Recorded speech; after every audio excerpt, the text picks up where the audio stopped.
Hello friends, a very welcome to our YouTube channel. The exam preparation, we are talking about some topics: prokaryotic cells, eukaryotic cells and cell organelle. Cell organelle के अंदर हम nucleus पढ़ेंगे, nucleus के types पढ़ेंगे। ठीक है, पहला हमारा क्या आ गया प्रोकैरियोटिक सेल। इसमें पूरे अच्छी तरह से फुल डिस्क्राइब करेंगे। प्रोकैरियोटिक सेल होती क्या है, प्रोकैरियोटिक सेल कहाँ कहाँ मिलती है, प्लांट्स के अंदर मिलती है, बैक्टीरिया के अंदर, हमारा जो वायरस है के अंदर मिलेंगे, पीपीएलओ के अंदर मिलेंगे एंड हमारा ब्लू ग्रीन एलगी के अंदर मिलेंगे। ठीक है, अब हमने इसकी मतलब शेप देखनी है। हमारी बैक्टीरिया की शेप कैसी होती है, बैक्टीरिया की ये शेप होती है।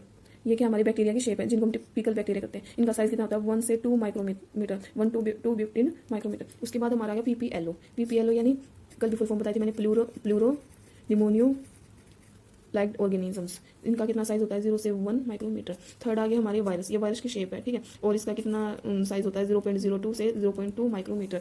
अब हमें शेप का पता चल गया। बैक्टीरिया की 4 बेसिक शेप होती है। कितनी होती है? 4। पहला क्या हमारा बेसिलस, सेकंड क्या है कोकस, थर्ड है विब्रियो, फोर्थ है स्पाइरुलम। ठीक है, बेसिलस कैसी शेप होती है, रोड लाइक शेप होती है। फिर कोकस की स्फेरिकल होती है, विब्रियो की कोमा होती है एंड स्पाइरुलम की कैसी होती है, स्पाइरल लाइक शेप होती है। ये सारी हमने बेसिक शेप पढ़ ली किसकी, बैक्टीरिया की। और है ना जो हमारा प्रोकैरियोटिक सेल होते हैं, छोटे होते हैं किनसे, यूकैरियोटिक सेल से, और बहुत ज्यादा ये जल्दी ग्रो करते हैं किनसे, यूकैरियोटिक सेल से। ठीक है, जो यूकैरियोटिक सेल है वो किसमें पाई जाती है, हमारे अंदर ह्यूमंस के अंदर भी मिलती है। ऑलराइट, अब हम आगे पढ़ेंगे कि वो इसके क्या फंक्शन है, प्रोकैरियोटिक सेल के क्या मतलब इसके हैं। ये क्या है, नो वेल डिफाइंड न्यूक्लियस, यानी इसका कल भी बताया था मैंने, न्यूक्लियस कैसा होता है इसका, प्रिमिटिव न्यूक्लियस होता है। प्रिमिटिव न्यूक्लियस कौन सा होता है, जिस न्यूक्लियस के पास चारों तरफ ना कोई सेल मेम्ब्रेन हो, या न्यूक्लियर पोर नहीं हो, या न्यूक्लियर मेम्ब्रेन नहीं हो, न्यूक्लियोप्लाज्म नहीं हो, वो क्या है, जिसका मतलब वेल डिफाइंड न्यूक्लियस नहीं होता है। प्रिमिटिव यानी पहली स्टेज में होता है। सेकंड पॉइंट क्या है, cell wall surrounding cell membrane. Cell wall के सराउंडिंग क्या मिलेगी, इसकी सेल मेम्ब्रेन मिलेगी, न्यूक्लियस के पास कोई मेम्ब्रेन नहीं मिलेगी। थर्ड क्या है, genetic material not envelope bye nuclear membrane. Genetic material के अंदर हमारे ईआर आ गए या सारे मटेरियल आ गए, उनके अंदर क्या है, न्यूक्लियर मेम्ब्रेन एनवेलोप नहीं होती। इसका डीएनए स्मॉल होता है, जिसके कारण डीएनए का पता चल गया, डीऑक्सीराइबोन्यूक्लियोटाइड एसिड। इसमें क्या होता है, प्लाज्मिड, स्मॉल डीएनए जिसका नाम क्या रख दिया, प्लाज्मिड रख दिया। इसके अंदर राइबोसोम एब्सेंट होता है। इसके अंदर जो सेल मेम्ब्रेन है, इसकी बता दी सेल मेम्ब्रेन होती है। सेल मेम्ब्रेन को क्या बोल देते हैं हम, इसका नाम दिया गया है मेसोसोम। इसका फंक्शन क्या होता है, किस लिए इंपॉर्टेंट होती है सेल मेम्ब्रेन या मेसोसोम, ये जो इसकी जो इसकी मतलब मेम्ब्रेन है उसको फोल्डिंग करने का काम करती है। क्या करने का, फोल्ड करने का काम करती है। ठीक है, चलिए हम आगे पढ़ते हैं। ऑलराइट, नेक्स्ट हमारा प्रोकैरियोटिक सेल हो गया। इसके बाद हम पढ़ेंगे यूकैरियोटिक सेल। क्या पढ़ेंगे, यूकैरियोटिक सेल। मैंने बता दिया था यूकैरियोटिक सेल कहाँ होती है, ह्यूमंस के अंदर होती है, प्रोटिस्टा के अंदर होती है, प्लांट्स एनिमल्स सब आगे इसके अंदर फंगी आ गया। ठीक है, सारे क्या है, यूकैरियोटिक सेल्स मिलती है सबके अंदर। यूकैरियोटिक सेल का स्ट्रक्चर कैसा था, कॉम्प्लेक्स होता है। उसका स्ट्रक्चर कैसा था, सिंपल स्ट्रक्चर था। और साइटोस्केलेटल होता है, इसके अंदर क्या होता है, साइटोस्केलेटल होता है, साइटोप्लाज्म होता है। थर्ड जो इसके अंदर एनिमल सेल की बात करें तो एनिमल सेल के अंदर इसके अंदर क्या था, प्लास्टिड होता है, लार्ज सेंट्रल वैक्यूल, ये सब इसमें क्या होते हैं, एब्सेंट होते हैं। इसके अंदर बड़े बड़े सेंटर में कोई वैक्यूल नहीं मिलेंगे, इसके अंदर प्लास्टिड नहीं मिलेंगे, सब किसमें मिलेंगे, प्लांट सेल के अंदर मिलेंगे। किसमें मिलेंगे, प्रेजेंट इन प्लांट सेल। ठीक है, एनिमल सेल के अंदर क्या होते हैं, सेंट्रियोल्स होते हैं। क्या होते हैं, सेंट्रल वैक्यूल की जगह क्या होते हैं, सेंट्रियोल्स होते हैं। अब हमने प्रोकैरियोटिक्स पढ़ लिया, यूकैरियोटिक्स पढ़ लिया। अब सेल ऑर्गेनेल के बारे में पढ़ेंगे। सेल ऑर्गेनेल, इसके अंदर पूरा न्यूक्लियस का करेंगे। फर्स्ट न्यूक्लियस की डिस्कवरी किसने की, रॉबर्ट ब्राउन ने 1831 में। किसने की, रॉबर्ट ब्राउन ने 1831 में। ठीक है, इसके अंदर वो क्या बताया है, फ्लेमिंग।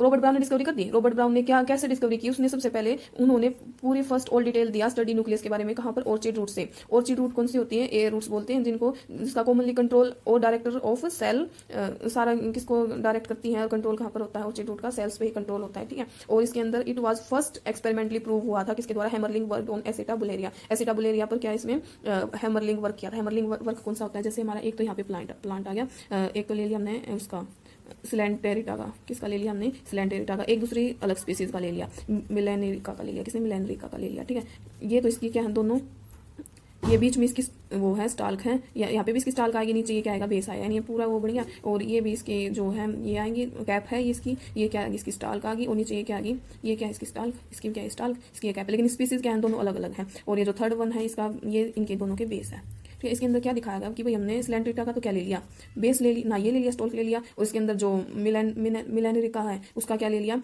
हमने, वो ले लिया, बेस ले लिया। बेस ले लिया किसका, बेस ले लिया मिलेनरिका का, दूसरी स्पीसीज का। और सिलेंट्रिका का हमने क्या ले लिया, ये ले लिया, इसका स्टॉल्क ले लिया। तो इसमें जब हमने देखा कि भैया ना ग्रोथ हुई इसकी स्पीसीज की, तो क्या बनी, हमारा जो ये है कैप है, ये तो मिलेंट्रिटा की आ गई, स्टॉल्क हमने किसकी ली थी, इसकी ली थी। और थर्ड सिलेंट्रिटा की स्टॉल्क ली थी, बेस भी कैसा आ गया, मिलेंट्रिटा का आ गया। यानी जो बेस लिया हमने वो स्पीसीज का वो है। यही हमारा क्या था, हैमरलिंग एक्सपेरिमेंट था। हैमरलिंग एक्सपेरिमेंट किस पे वर्क हुआ था, एसिटाबुलेरिया पे। किसके ऊपर, एसिटाबुलेरिया के ऊपर, जो ये क्या है, एक ब्लू ग्रीन एल्गी है हमारी, क्या है, ब्लू ग्रीन एल्गी है, क्या है, एसिटाबुलेरिया। ठीक है, एसिटाबुलेरिया पे हमने कर लिया, यही था इसके अंदर हैमरलिंग एक्सपेरिमेंट था। जो ये है एसिटाबुलेरिया है, ये सिंगल सेल फॉर्म में है। किस सेल फॉर्म में है, सिंगल सेल फॉर्म में। अब ऑर्चिड रूट के बारे में बताना चाहिए। ऑर्चिड रूट के अंदर हमारे एक एपीफाइट आते हैं। एपीफाइट का मतलब क्या होता है, जो प्लांट के अंदर ग्रो करते हैं, यानी उनकी ग्रोथ दूसरे प्लांटों पर होती है। जैसे रूट किसी और की आ गई, रूट का मतलब तो ये हो गया भाई दूसरे प्लांट से ग्रो हो रहे हों। जो ये कहाँ पर होते हैं, ज़्यादातर रेन फॉरेस्ट के अंदर होते हैं। किसमें होते हैं, रेन फॉरेस्ट के अंदर होते हैं। अब हम न्यूक्लियस पढ़ रहे थे, न्यूक्लियस का नंबर देखेंगे कितना होता है। जनरली 1 न्यूक्लियस होता है, कितने 1 होते हैं। लेकिन जो पैरामीशियम है उनके अंदर 2 भी हो सकते हैं, 3 भी हो सकते हैं।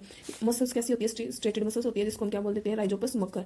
इसका दूसरा नाम क्या है, स्ट्रेटेड मसल्स को ही राइजोपस मकर नाम दिया गया है। राइजोपस मकर क्यों कहा गया, क्योंकि इसके अंदर मल्टी न्यूक्लिएटेड होते हैं। मल्टी न्यूक्लियस यानी एक से ज़्यादा न्यूक्लियस पाए जाना, 1 2 और 2 से ज़्यादा न्यूक्लियस, एक से ज़्यादा। और इन्यूक्लिएटेड का मतलब होता है जिसके अंदर 1 न्यूक्लियस हो। ई का मतलब 1, EN का मतलब 1 न्यूक्लियस। आरबीसी और C2 के अंदर 1 न्यूक्लियस होता है। स्ट्रक्चर ऑफ न्यूक्लियस की बात करें, न्यूक्लियस का स्ट्रक्चर पढ़ते हैं। ये हमारा न्यूक्लियस का स्ट्रक्चर है। ठीक है, इसकी ये चारों तरफ ये बड़ी उड़ होती हैं। ठीक है, ये न्यूक्लियर स्ट्रक्चर, ये तो हमारे क्या कि न्यूक्लियर मेम्ब्रेन भी बोल देते हैं। ठीक है, इनके बीच का गैप, इसको क्या बोल देते हैं, पोर बोल देते हैं, न्यूक्लियर पोर। और इसके में ये हमारा न्यूक्लियस है, क्या है, न्यूक्लियस है। इसके ये है, ये क्रोमेटिड, ये क्या है, क्रोमेटिड मटेरियल है। ठीक है, जो हमारा न्यूक्लियस है ये 4 टाइप का डिवाइड होता है। न्यूक्लियर मेम्ब्रेन के अंदर, न्यूक्लियोप्लास्ट के अंदर। न्यूक्लियोप्लास्ट इसके अंदर क्या है, जो इसके अंदर प्लाज्मा रह जाएगा ना, उसको न्यूक्लियोप्लास्ट बोल देते हैं। इसके अंदर न्यूक्लियस है, क्रोमेटिन बैक्टीरियल है। अब फर्स्ट हम क्या पढ़ेंगे, न्यूक्लियर मेम्ब्रेन। क्या पढ़ेंगे, न्यूक्लियर मेम्ब्रेन। इसके अंदर न्यूक्लियर मेम्ब्रेन के अंदर क्या आएगा, क्या है इसके अंदर, न्यूक्लियर मेम्ब्रेन। न्यूक्लियर मेम्ब्रेन का दूसरा नाम क्या है, कैरियोथिका। कैरियोथिका क्या होती है, डबल लेयर मेम्ब्रेन होती है। कैरियोथिका कैसे लेयर होती है, डबल मेम्ब्रेन लेयर होती है। और ये डिवाइड होती है 2 पार्ट में, एक्टो और एंडो। एक्टो का मतलब बाहर, एंडो का मतलब अंदर। एक्टो यानी it continue with RER। RER यहाँ पे क्या है, रफ एंडोप्लाज्मिक रेटिकुलम है, दैट हैविंग जिसकी राइबोसोम 80 राइबोसोम वाला रफ एंडोप्लाज्मिक रेटिकुलम को कंटिन्यू करने का काम कौन करती है, एक्टो कैरियोथिका एंड एंडो कैरियोथिका। ठीक है, ऑलराइट। अब इसमें देखेंगे भाई जो एक्टो कैरियोथिका है, एंडो कैरियोथिका की कहाँ पर दिखेंगी, ये रही यहाँ पे। ये हमारा न्यूक्लियस का स्ट्रक्चर है। इसके अंदर जो ये यहाँ पे बनी हुई है, ये जो ये वाली है बाहर वाली, इसको हम एक्टो बोलेंगे। जो ये अंदर वाली इसको एंडो कैरियोथिका मेम्ब्रेन बोलेंगे। ठीक है, हैविंग, और इसका फंक्शन क्या है, हैविंग प्रोटीन डेंस मटेरियल। इसके अंदर कैसा मटेरियल होता है, प्रोटीन डेंस मटेरियल होता है, जिसको हम फाइब्रस लेमिना बोलते हैं। जैसे ये हमारे प्लांट थे, प्लांट के अंदर जो ये पत्ती प्रेजेंट होती है ना, लीव के अंदर ये लेमिना होता है। कैसा लेमिना होता है, फाइब्रस लेमिना। फाइबर क्यों बोल दिया, क्योंकि इसके अंदर प्रोटीन की बहुत ज्यादा मात्रा है। सेकंड हमारा made up of lamin protein. और किससे प्रोटीन से मिलकर बनता है, लेमिन प्रोटीन से, जो क्या प्रोवाइड करती है, स्टेबिलिटी। किसकी, न्यूक्लियर मेम्ब्रेन की क्या प्रोवाइड करती है, स्टेबिलिटी करती है। अब हम आगे पढ़ेंगे। आगे इसके अंदर है हमारा जो एक्टो और एंडो मेम्ब्रेन है ना, उनके बीच का स्पेस को क्या बोलेंगे, पेरिन्यूक्लियर स्पेस। क्या बोलेंगे, perinuclear space. Both membrane perforated bye nuclear pore that is formed by fusion of both membrane. ये क्या होती रहती है, न्यूक्लियर पोर इसमें होती रहती है। इसके अंदर क्या है, inside the pore special structure. जो ये पोर है ना, इसके अंदर स्पेशल स्ट्रक्चर होता है, जिसको न्यूक्लियर पोर कॉम्प्लेक्स बोलते हैं। ये स्ट्रक्चर का नाम इसलिए क्यों कहा गया, क्योंकि इसके अंदर एक्सचेंज होता है हमारा साइटोप्लाज्म एंड न्यूक्लियोप्लाज्म। सेकंड पढ़ेंगे न्यूक्लियोप्लाज्म। न्यूक्लियोप्लाज्म क्या होता है, इसका दूसरा नाम है कैरियोन लिम्फ, क्योंकि इसके अंदर लिम्फ के कंसिस्ट होते हैं। न्यूक्लियर सैप यानी लिम्फ फ्लूइड होता है, जिसलिए क्यों बोलते हैं इसको, न्यूक्लियोप्लाज्म बोलते हैं। It is brown substance of nucleus having nucleotide. इसका सब्सटेंस कैसे ब्राउन कलर का होता है, उस सब्सटेंस का नाम क्या है, न्यूक्लियोटाइड है। मिनरल हैविंग, इसके अंदर कौन कौन से मिनरल्स हैं, कैल्शियम है, मैग्नीशियम। इसके अंदर इंजाइम कौन से, DNA polymerase, RNA polymerase and nucleus, ये सारे इंजाइम है। और जो न्यूक्लियोप्लाज्म इसकी डिस्कवरी की थी बेंडन ने, बेंडन ने 1875 में। इसका नाम फ्लेमिंग, जो कैरियोलिम्फ है इसका नाम फ्लेमिंग ने दिया था, इनको नाम। और जो 1883 में। ठीक है, जो DNA है, DNA में चेंज होता है एप्लीकेशन में। DNA change into RNA transcription कहलाता है। DNA change into mRNA, mRNA into change into protein, उसको बोलेंगे transcription, translation. And DNA to RNA कौन से इंजाइम की हेल्प से होता है, RNA पॉलीमरेज इंजाइम होता है इसके अंदर।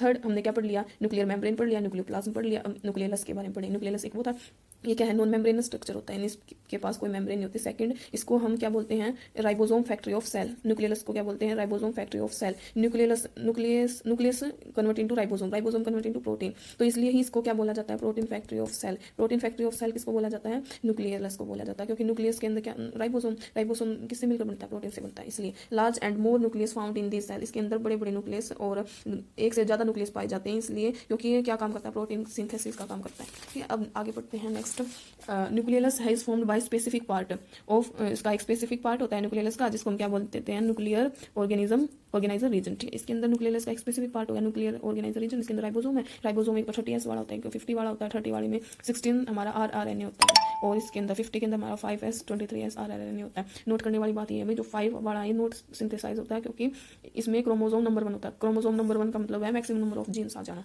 Thank you guys, thank you.